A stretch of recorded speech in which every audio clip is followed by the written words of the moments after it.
まあ続く限りはやる。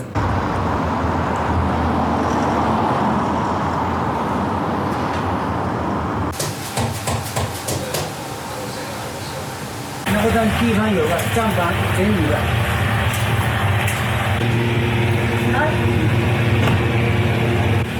そばそば。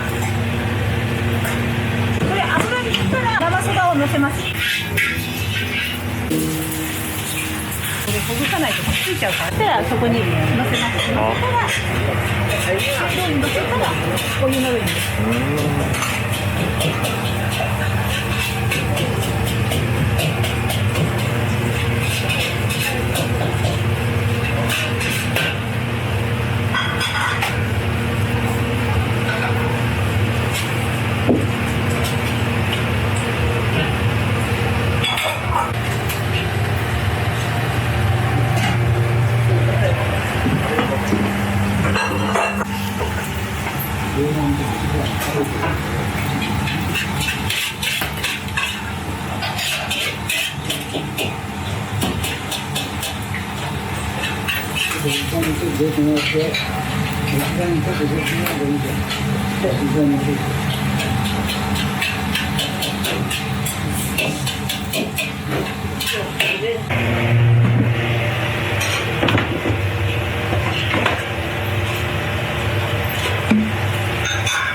休み時間だから若い人にやらせるわけにもいかないし、こうしてやっぱり1日2日置くんですよ。そうするとね、カラッカラに乾いちゃうから。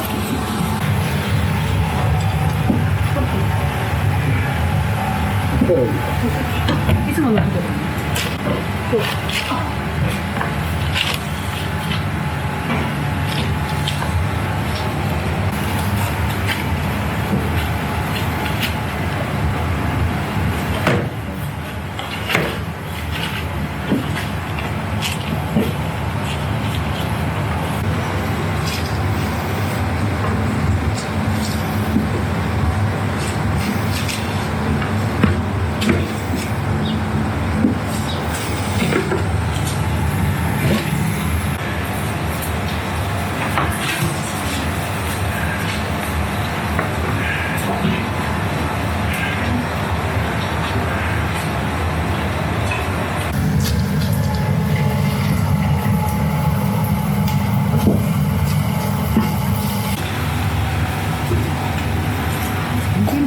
このそばをね、はい。やっぱり2日間ぐらいね、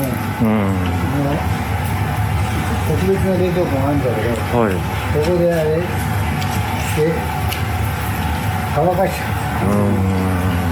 う。でそれを今度は熱湯で戻して、それで熱い油で揚げる。だからそばできるまで2日にかかる。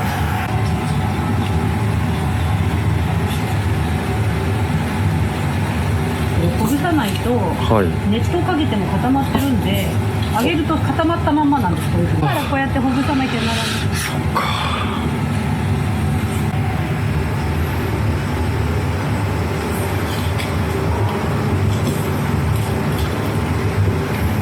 休みの日なんかでも量があると、店は休んでても自分たちはやらなきゃならない。去年の暮れはほとんど休みの日シューマイ巻いてました。いや本当にね、ほとんど1日はずっと1日シューマイ巻いてたよね。1日で2日の休みの1日はほとんどはシューマイ自分が焼きそば揚げんで。暮れに必ず注文が来るお客さんがいるんですよ。チャーシューが10チャーシュー8本から10本と、あとシューマイが200個ぐらいなんです。休みの日にやらないとできないの。1回断ったら怒られちゃう。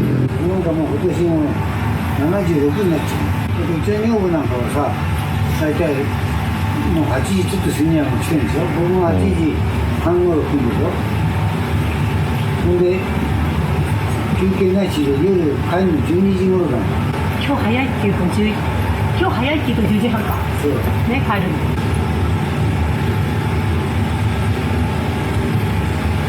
だから子供たちにとってはかわいそう。学芸会だとか運動会なんか行ったことない。普段もそうだったの。普段も来たのね、親に使う来たことない。でもうちの子供たちにすればいやよかったって、何にも言われないからよかったって。2つ持ってってくれんの？これありがとう。俺も2ついる。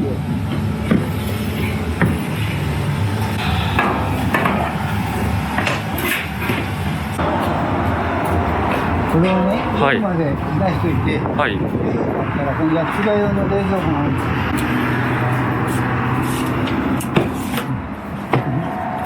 これがそば用なんです。これがそば用の冷蔵庫で、これが冷凍で、これが冷蔵庫で、あそこにはもっとでかい冷凍庫があります。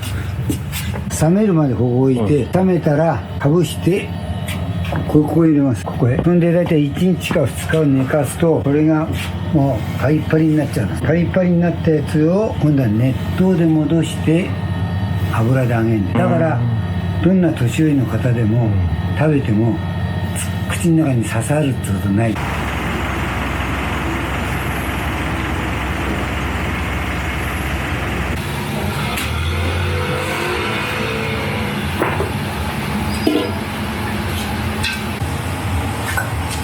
熱湯で戻してさっき見れば分かるんですけど、芯の部分ね、お湯を通してなくしちゃうんです。170度ぐらいの湯でこんな感じで揚げます。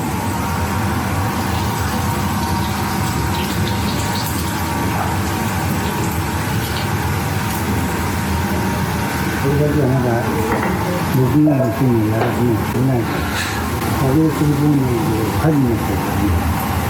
これやるおかげでここは一応もきれいにしておかないと中華街なんかでよく火事になるでしょ。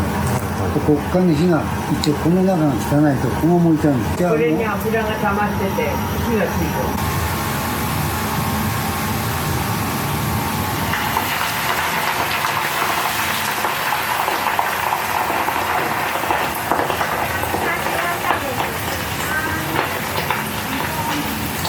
大体人がいたんです。今日は大が多いですね。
話だけど。いいよ。大丈夫？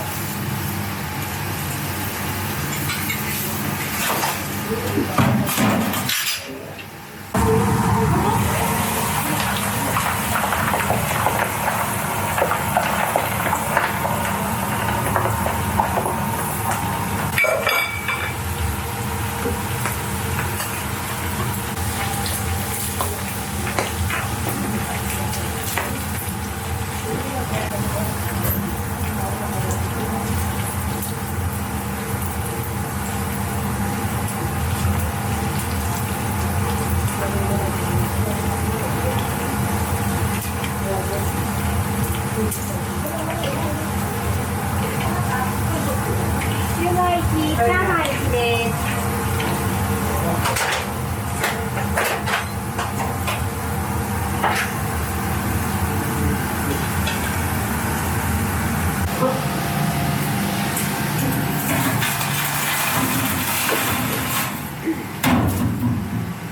低温で揚げるよりは全然高温の方が。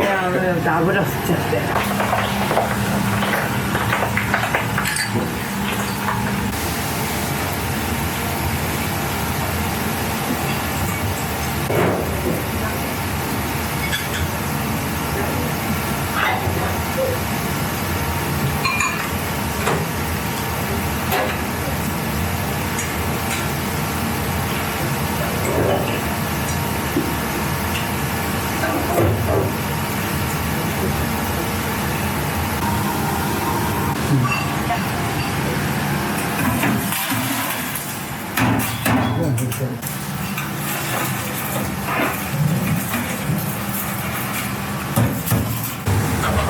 こ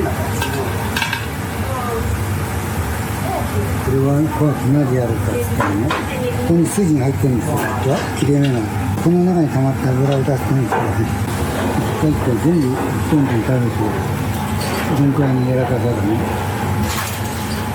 だから焼くと揚げ終わり頃お腹いっぱい。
このそばもね、あまり詰めすぎても潰れちゃうんで、お潰れない程度の量を入れないと同じ感じ多少の違う。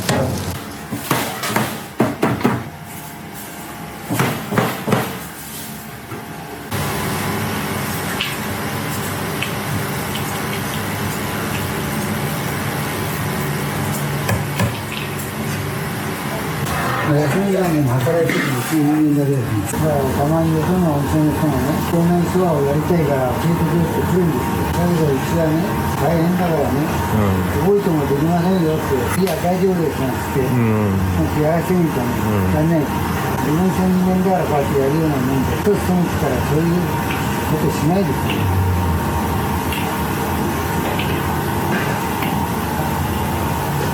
なんでうちなんか自分の人間が主にやってるから昔からのやり方が全然改革されてないからそれがいいのかもわかんないけどタケノコなんだって切ってからうちなんかそのまま使っちゃいますね。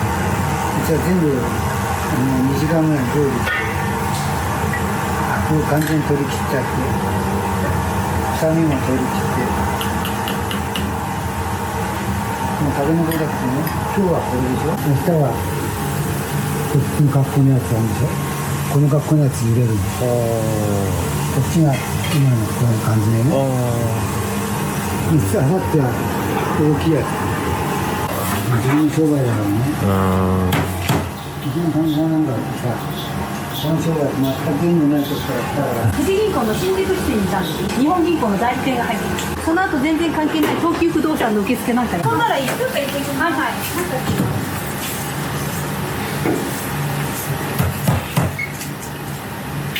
何も買えないもんね。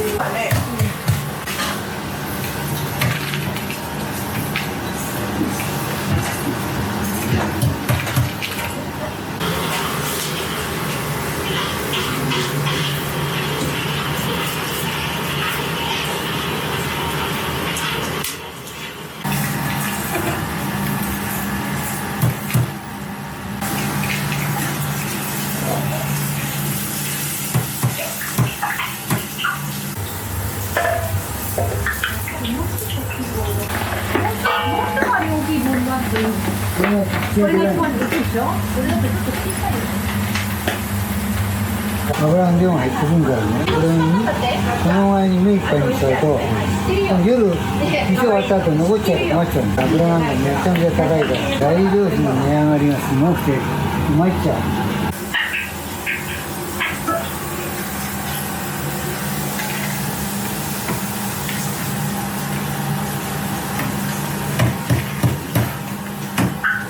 何時間揚げてました？大体1時間半から2時間、忙しい時はもう少しある時はね、大体2時半頃から揚げて5時までかかっちゃう。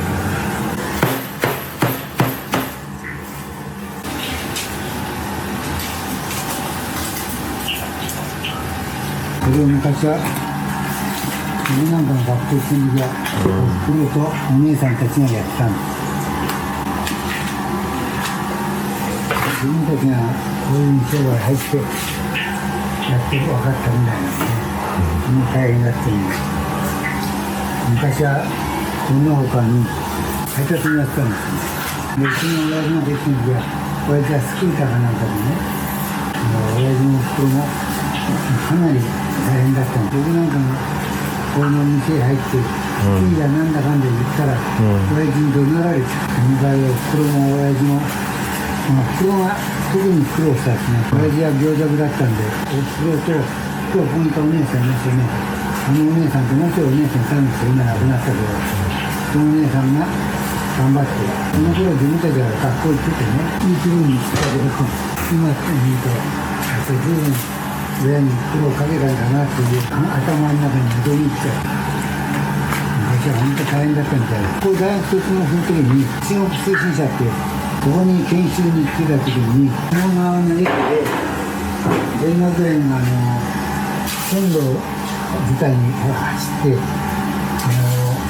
品川警察署に向かってるっていう情報が取材に来た時に電車が止まっちゃってるんですよ。線路のほら学生がもう更新してるんで、しょうがないからオートバイでね、ちょうど品川警察のちょっとこっちの方、そこでタクシーが学生にしなげられて逆走してきたんだ。それ僕も知らないから突っ込んできてオートバイで一気にはねられてね、4ヶ月半ぐらい入院しちゃったんですよ。就職断念して、ちょうどうちの親父具合が悪くなって人手が足んないんだね。ついでってわけでもないんですけど、お店に入っちゃったんです。自分はマスコミ関係にやっぱり行きたかったんだよね。どこまで来ましちゃうとね、気が難しいって、それでこの店に入ったんです。それから何年ですか、今年で。だから約もう50年ですね。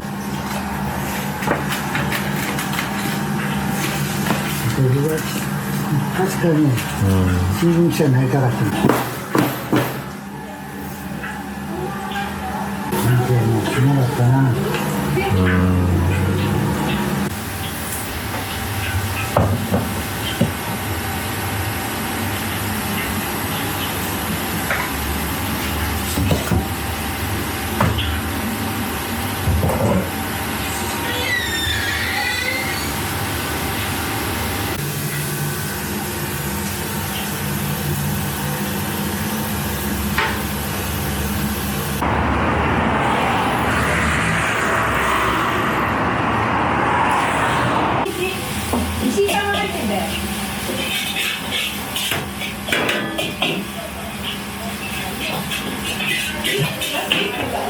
大五目そば？はい、大五目そです。確認しました。塩味ですよ。だからチャーハン2つとワンタン1つ。チャーハン2つ来た。4つ。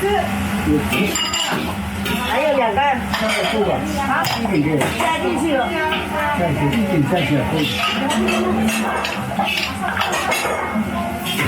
はい、ちゃん。はい。はい、ありがとう。五目焼きそば1つです。はい、全部です。何個じゃない？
チャーハンもう1個いけますか？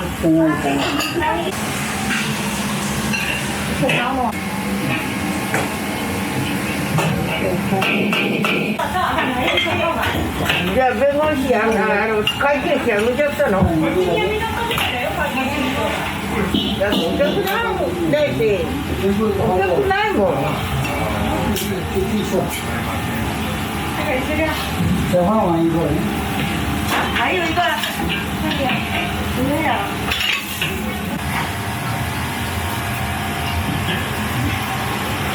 これシューマイ30個10個10個3択冷たいです。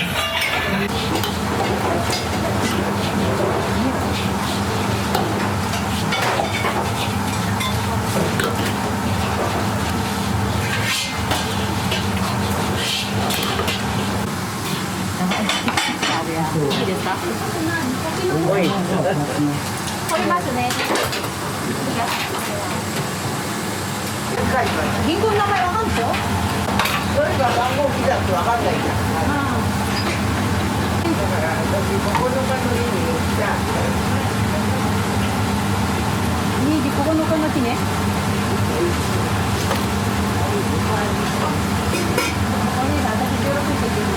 どこ？東京。お母さんの大変ちゃん出られないんだもん。行けないの。ここんとこよくないですね。電話でやられる。じゃあタクシーで行ってね。タクシーで帰ってすぐお金払ってくる。いいですよって言ったの。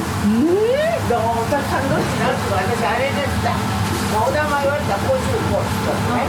そしたらね、わかりました。今日もダメ。だよ、多分具合が悪いから。でもさ、で電話もね、なるべく6時ほらまでに電話くれってこのための撮影いくら電話かけて出ない寝てるの出られる状態じゃないんだって。そんなひどいの？で昨日出してくれ悪いでちょっと出してくれって言ったの。私の声聞けばね、姉さんのこと年中言ってるって言うから、だからね悪いで出してくれないって特別にさ、3階の焼き肉の人に頼んだんだよ。心配だからって。そしたらね、で今電話かけますから向こうからかけてくれたの。で今来てくれませんかって今日出してもらったら分かるって言ったら電話出なくなっちゃったんだ。だからもう一回その人どうして出ないの今紅そば一つ追加持ち帰り始まってよ。じゃない、私特別にもう一回頼んだ。で部屋まで行くとか行くとしたらじゃあまたね計算する。じゃあ、なんだっけ、抗原検査のキット買わないと。あそこにもあるんだよ。それやればいいんだよ。なんかね、このとこ空室あるんだよ。ご飯もあんまり食べないかまあ、そんなんじゃご飯も食べらんないよな、考えたって。ら。なんか教えないけどな。だからここのか。なんや、そこで予約しないと行かれないから。本当は吉野の予約。でも吉野さんのところには電話行ってないんだよ。これエビだ。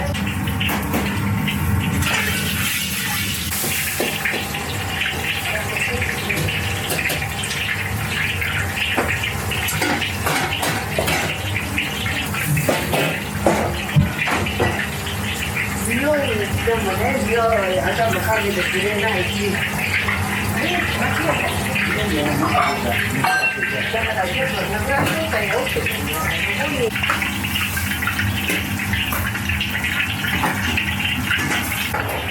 こんな状態でこんなことだとね、言えないだろ。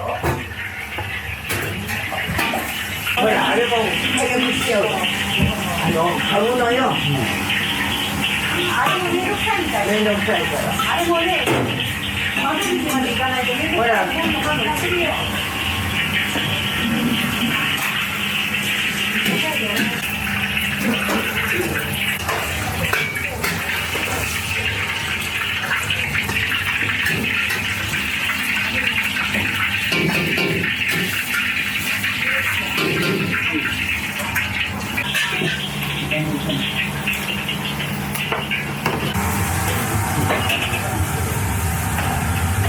頑張れ、まだできません。ワンタン麺見てるから。揚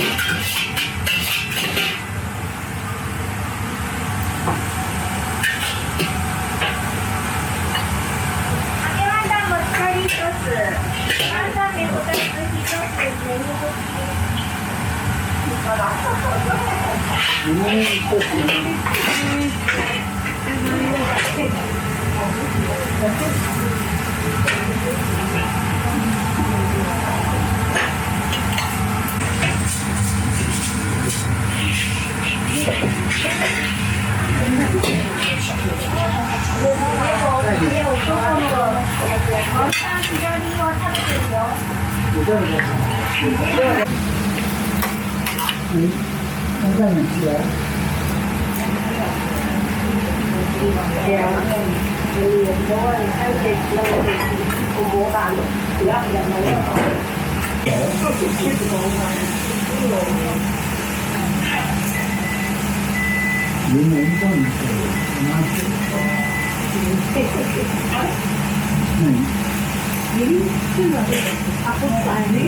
春巻きが好きや。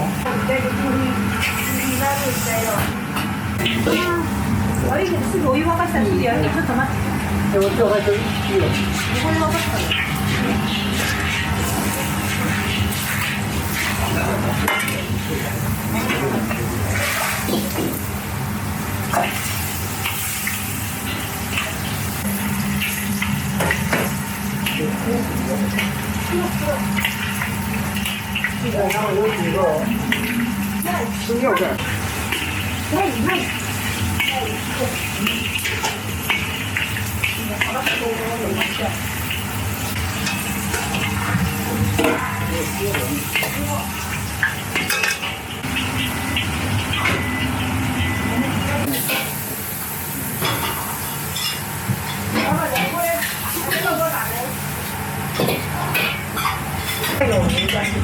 あったのにな。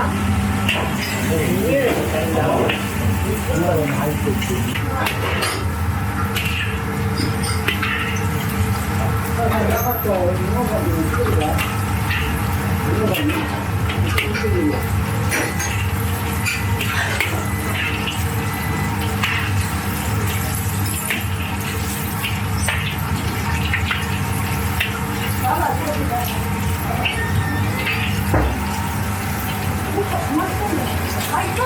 入れちゃったんだね。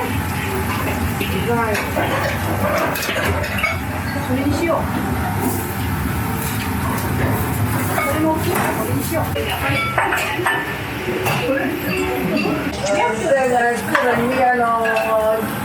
これよりはちょっと後にする。やっぱり黒にさ、時間かかるじゃん。区役所はさ、あといいよ。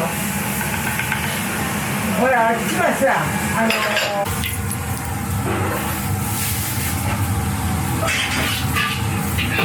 しょうがないから3階の販売員の人に書いてもらってさ、こ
そ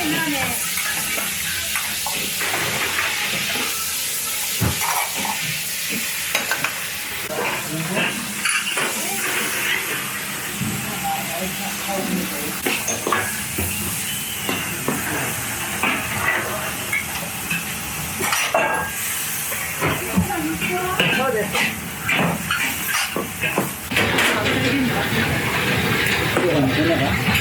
瓶の中に。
ネギそばです。はい、ネギそば。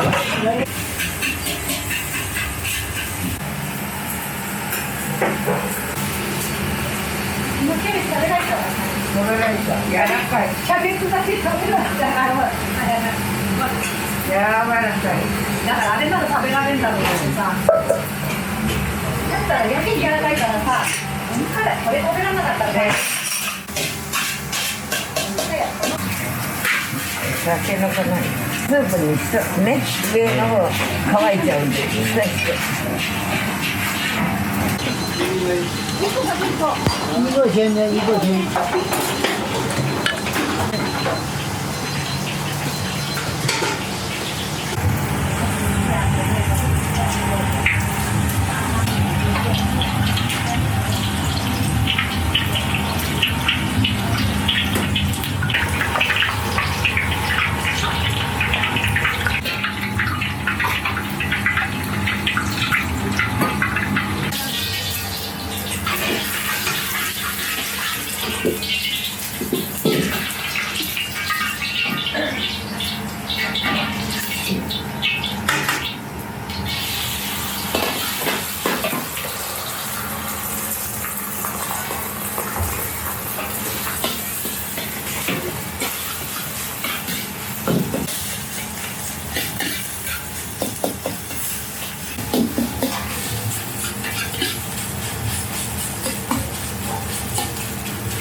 好地會行咗，係叫做而家望嘢哋喎。我未知嚟講係咪？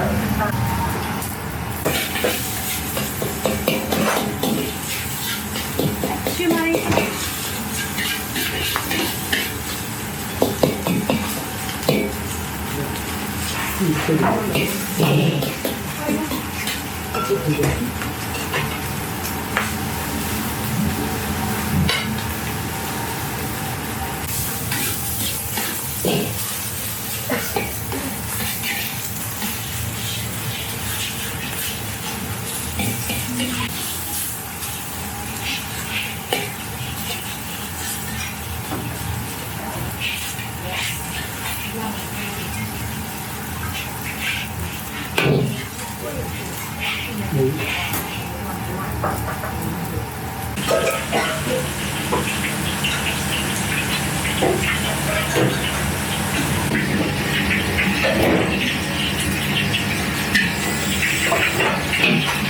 今なんでね。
チャーハンもう一つで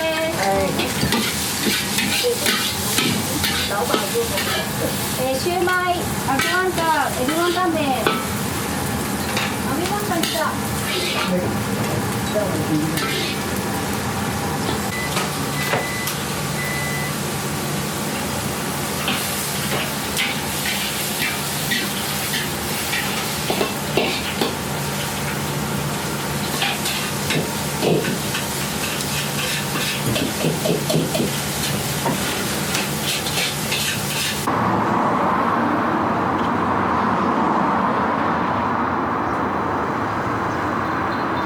本木でやってたマイカルの食料品売ってるところ、あの辺りがちょうどこの市電が通ってて停留所だったんですね、そのとこずっと入ってったいいとこだったんですよ。ああ、そうなんですか。海があって、私ここへ越してきたのは昭和18年っていうこと戦争、そうですですよね。戦争始まったばっかりかなんかね。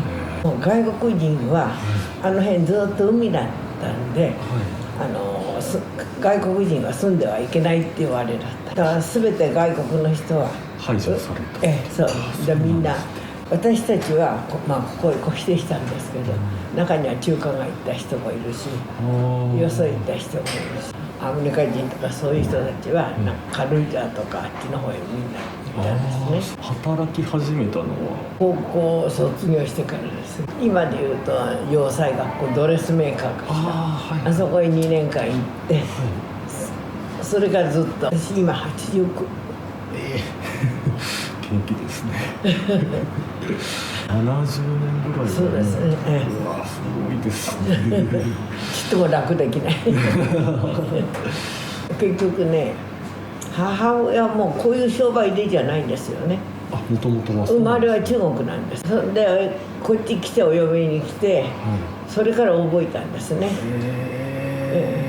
当時戦争中国産なんかみんな住み込みでいたんですけど、その国産がお酒が好きで朝来る時に飲んでくるんですよ。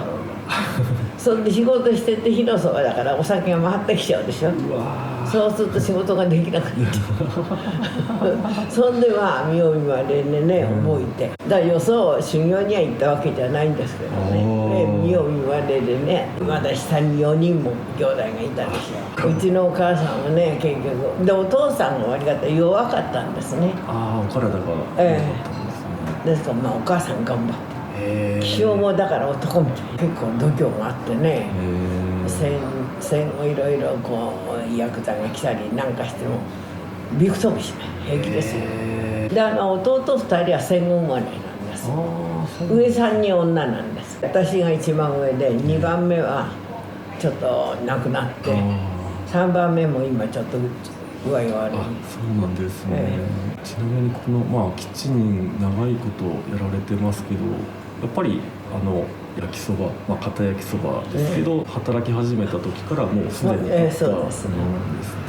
昔って揚げ麺の焼きそばのことを焼きそばって。そうですね、焼きそばで通ってましたね、私の知る限り。そうなんですね。今でいう焼きそばって柔らかいね、あれもあったらしいんですけど、うちはそうなんですね。代々ああいう焼きそばですね。じゃあもともとは揚げたそばが焼きそばで、後々ああいう柔らかいそばも入っている。そうですね、こう表面焼いてね、中が前やってたんですけどね、結局忙しい時にいちいちやるのが大変で間に合わないんで、もう最近では硬い焼きそば一辺倒にして、うちは、この人が入ってもやっぱ味は自分のうちの人間しかやらないんで、もう代々受け継がれてるっていう。よその店みたいに人が入ったらその人に任せるっていうの、それはしないんです。やっぱり自分家の味は自分とこの人間が守るっつって。一子相伝っていうやつですね。後継者っていうのはもういないんです。みんな子供はいるんですよ。だけどやっぱりもうこの商売大変でしょ。嫌だっつってやらないみんなもう勤めに出ちゃう。若い人はねうちはね、何でも自分で作る。楽できないんですよしたいけど。昔からうちの父親がねうるさかったんですね。悪い材料を使うなっつってね、結局。今あんまり赤いチャーシューっていうのは少ないんですけどね、うちは昔からね、ああいうの食で使って、なんかこのぐらいの紅茶の缶ぐらいのが何千円ってするんです。それぐらぐら煮立ったねお湯で、ね、割って水にしてチャーシューもやっぱり味をつけて一晩置くんですよね。全部の料理がもう一つ一つ。そうなんです。だから手間暇かかるからね、楽できてだからここまで続いてるのかもしれない、100何年もね。そうですね。創業っていつですか？創業はね、私なんかもよくわかんないんですけど、104年かな。だからそのもっと前らしいんですね。おじいさんの代から始めたらしいんです。気が遠くなる話ですね。大正とか。そうですね。当時は本木12店っていうとこなんですけど、今小湊ってありますね。あります。あの次なんです。市電のね形状の名前が市電を降りてこう通りがあるんですね。まっすぐずーっと商店街になってました。でなんか保養所なんかもあって、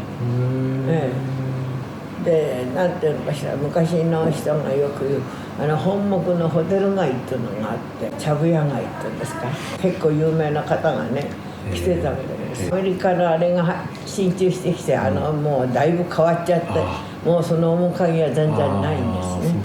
戦争によってもガラッと海は埋め立てちゃうし、結局そういう家を全部、何しろ空襲の時にもうこっから本木の海が見えた、焼け野原で。ここから、何にも家ないです。全部焼け野原になって、その光景も、覚えてるというか、なんかね、焼けちょうど今の戦争のあれみたいに、まだ覚えてる。私なんかまだ小学校2、3年だった。食料がもうないんですよ。だから商売やろったって売るもんがない。だからなんか当時工夫してあるもんでっつって 1,2 時間ぐらいしか商売できない、材料がないんで、限られた時間でね、戦後からまた商売ね、本格的に、でも戦後からあれだったらまだそんなメニューを増やすほどのあれじゃないですよね、あるものでね。うちお寿司屋をやってたんですよ。一番このお店の並びの角がねお寿司屋です。だからなんていうのかしら、お寿司屋さんを始めたっていうのは割り方この本木の方じゃ早い方、いろいろやりましたよ。父親が真面目な人でね、結局戦後中華街なんか行った人はだいぶね、出世したりなんかしてるけど、うちの父親は何しろ真面目に商売っていうあれでやってたもんだから、いまだにこんな楽できない材料もインチキしちゃいけない、いい材料を使ってねおいしく作んなきゃいけないっていう、職人かたぎっていうのかしらね。結局ね、その金儲けだよみたいじゃなくて。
コーラ飲みたいんですよ。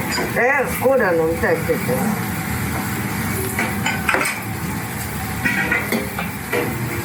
水がないんだったら売ってないんだ、飲み物種類が。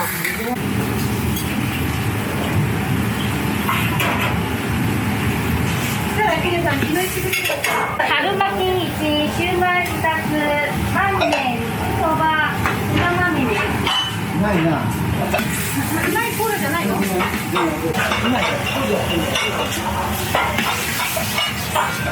とも自動販売機ない。ない。ワンちゃんともね、いいのがない。あれは？おとちゃんしなきゃ。マージャンとこ？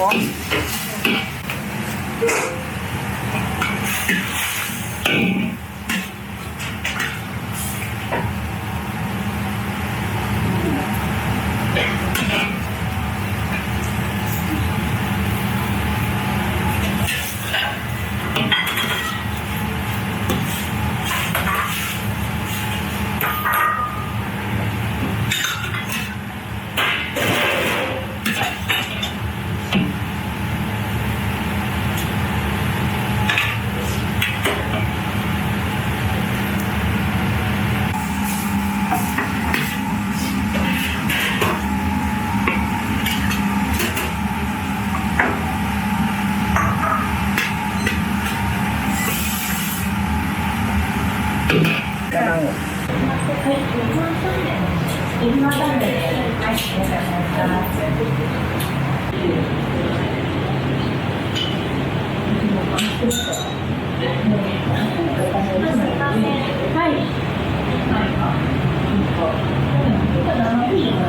ビールもお持ちして大丈夫です。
後継者がいなくて、まあ亡くなってしまうかもしれないですけど、まあなんかまあ続く限りはねやりますけどね、中にはねそういうあれしてなんか勘違いしてもうやめるんじゃないかっていう電話で来るんですよね。まあ続く限りはやるって